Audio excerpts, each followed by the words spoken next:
दोस्तों स्वागत है आपका मेरे YouTube चैनल इंग्लिश बाबू पर। और आज मैं फिर हाजिर हूँ आपके साथ एक नई स्टोरी लेकर।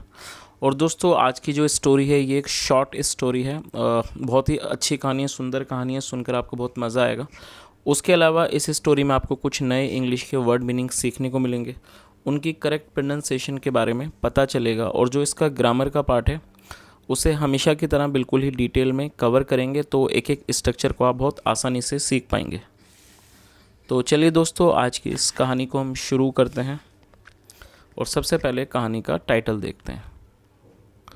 कहानी का टाइटल है the king at the village. क्या मतलब हुआ? The king at the village मतलब कि गांव में राजा। तो दोस्तों ये आज की इस कहानी का टाइटल है, शीर्षक है। और अब मैं इसे पढ़ना शुरू करता हूँ। आपसे रिक्वेस्ट है आप इसे बिल्कुल ध्यान से सुने। यदि आपको कोई नया वर्ड या फिर नया ग्रामर का स्ट्रक्चर देखने को मिले तो आप उसको नोट भी ज़रूर करें। तो चलिए इसको शुरू करते हैं। One day having learned that the king was hunting in the neighborhood forest, the villagers decided to invite him and his courtiers to their village। क्या मतलब हुआ? दोस्तों बड़ा सेंटेंस है, इसको हम थोड़ा थोड़ा करके ट्रांसलेट करेंगे, इसको ध्यान से देखिए। वन डे मतलब कि एक दिन, हैविंग लर्न, दोस्तों ये जो वर्ड है लर्न, ये लर्न की थर्ड फॉर्म है लर्नड। और लर्न का मतलब होता है, आमतौर पर आपने सुना होगा, लर्न का मतलब सीखना या फिर किसी को याद करना। और लर्न का मतलब किसी चीज़ के बारे में पता चलने को भी लर्न कहा जाता है, और ये उसकी थर्ड फॉर्म है।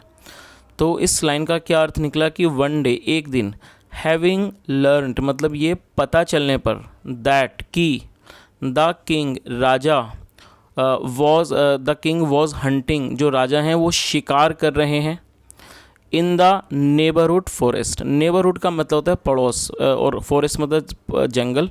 इन द नेबरहुड फॉरेस्ट मतलब कि पड़ोसी, या कह सकते हैं पड़ोस के जंगल में। The villagers decided to invite him.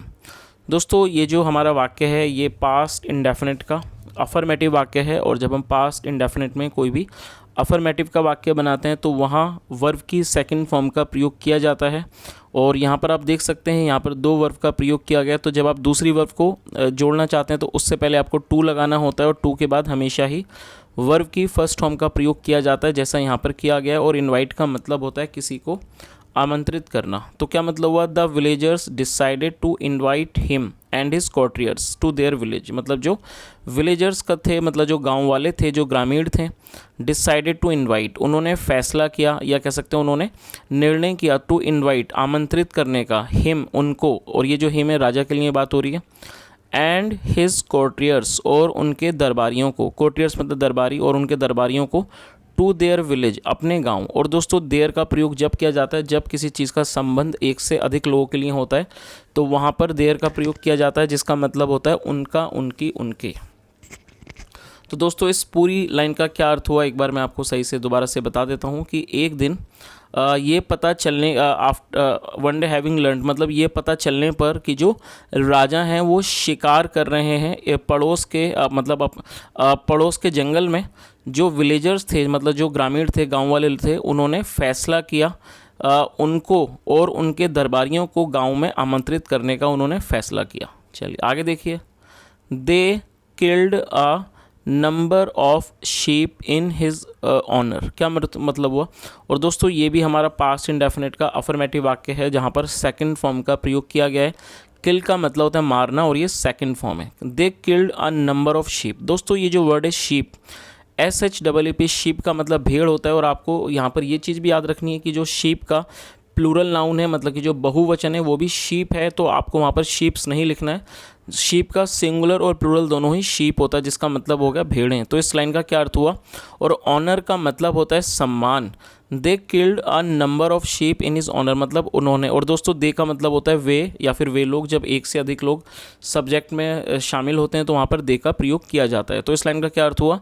They killed a number of sheep in his honour मतलब उन्होंने कुछ भेड़ों को killed a number of sheep मतलब कुछ भेड़ों को उनके सम्मान में मार दिया। तो दोस्तों यहाँ तक आपको कहानी अच्छे से समझ आ गई होगी कि एक दिन जो राजा थे वो जो शिकार जब पता चला कि जो राजा हैं वो न पास के जंगल में शिकार कर रहे हैं, तो जो गांव वाले थे उन्होंने इस चीज़ का फैसला किया कि वो राजा को और उनके दरबारियों को अपने गांव आमंत्रित करेंगे और उन्होंने उनके सम्मान में कई भेड़ों को मार दिया। चलिए आगे देखिए। The king had his dinner and went to bed. दोस्तों यहाँ पर जो हैड का प्रयोग किया गया है इसको वर्ब के रूप में प्रयोग किया गया है। ये भी हमारा पास्ट इंडेफिनिट का अफर्मेटिव वाक्य है। ईट का मतलब होता है खाना, और यहाँ पर हम इसको ईट ना यूज़ करके यहाँ पर हैव का यूज़ किया गया, और जो हैव की सेकंड फॉर्म है वो हैड है। तो इस लाइन का क्या मतलब हुआ? The king had his dinner, जो राजा थे उन्होंने अपना जो डिनर था मतलब जो रात्रि का जो भोजन था, रात्रि भोज था, वो उन्होंने किया। एंड वेंट टू बेड, और वो बिस्तर पर चले गए। Wishing to show their generosity, the villagers placed a huge bottle before his door and offered to fill it up with milk for the royal breakfast। दोस्तों इस पूरी लाइन का मतलब देखते हैं क्या मतलब हुआ। विशिंग, विश का मतलब होता है किसी चीज़ की इच्छा करना, और विशिंग टू शो मतलब दिखाना, मतलब wishing to show their generosity. और दोस्तों ये जो वर्ड है जेनरोसिटी, आप इसे नोट कर लीजिए। जेनरोसिटी का मतलब होता है उदारता। तो इस लाइन का क्या अर्थ हुआ? Wishing to show their generosity मतलब कि अपनी उदारता को दिखाने की इच्छा से। द विलेजर्स प्लेस्ड, प्लेस का मतलब उधर रख देना। जो विलेजर्स थे, गाँव वाले थे, प्लेस्ड अ ह्यूज बॉटल, उन्होंने एक ह्यूज मतलब एक बड़ी बॉटल को प्लेस कर दिया, रख दिया। कहाँ रख दिया? बिफोर हिज डोर, उनके दरवाजे के सामने। And offered to fill it up, दोस्तों ऑफर का मतलब होता है किसी चीज़ का प्रस्ताव देना, किसी चीज़ की पेशकश करना, और उन्होंने प्रस्ताव दिया या कह सकते हैं पेशकश की टू फिल इट अप, उसको भर देने की। विद मिल्क मतलब दूध से।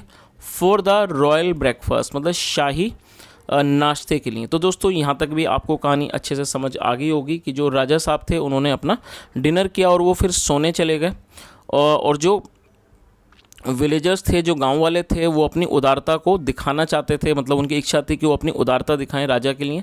तो उन्होंने एक जो बड़ी बॉटल थी, ह्यूज बॉटल मतलब एक बड़ी बॉटल को उन्होंने उनके दरवाजे के सामने रख दिया, और मतलब उन्होंने पेशकश की और उन्होंने इस चीज़ का प्रस्ताव दिया कि वो उसको भर देंगे, दूध से भर देंगे। फॉर द रॉयल ब्रेकफास्ट मतलब शाही नाश्ते के लिए। चलिए आगे देखिए। और दोस्तों यहाँ पर आप इस चित्र को भी देख सकते हैं कि ये जो एक व्यक्ति है वो अपने बॉटल, अपने कंटेनर में से दूध पलट रहा है। चलिए आगे देखिए।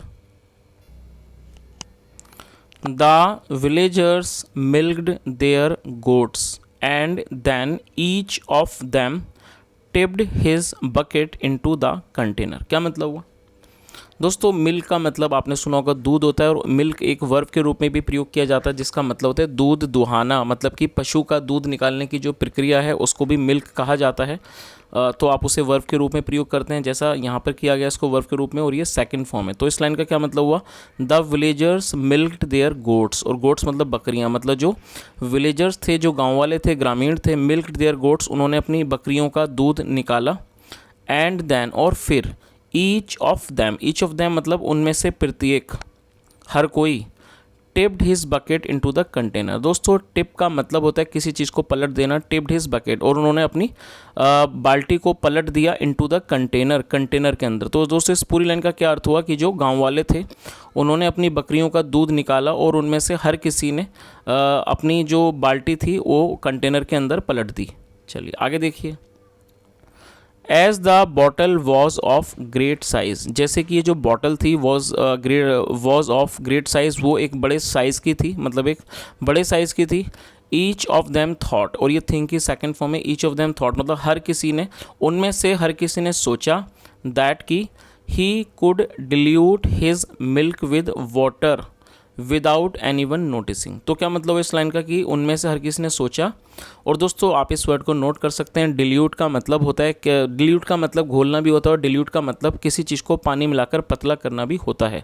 तो इस लाइन का क्या अर्थ हुआ कि उनमें से हर किसी ने सोचा, he could dilute his milk, कि वो अपने दूध को डिल्यूट कर सकते हैं, आसानी से मतलब कि मिला सकते हैं इस मिल्क विद वाटर, पानी से, मतलब उसमें अपने दूध में वो बहुत आसानी से पानी मिला सकते हैं। विदाउट एनीवन नोटिसिंग, मतलब बिना किसी के नोटिस किए। तो दोस्तों आप इस चीज़ का मतलब भी समझ ही आ गया होगा।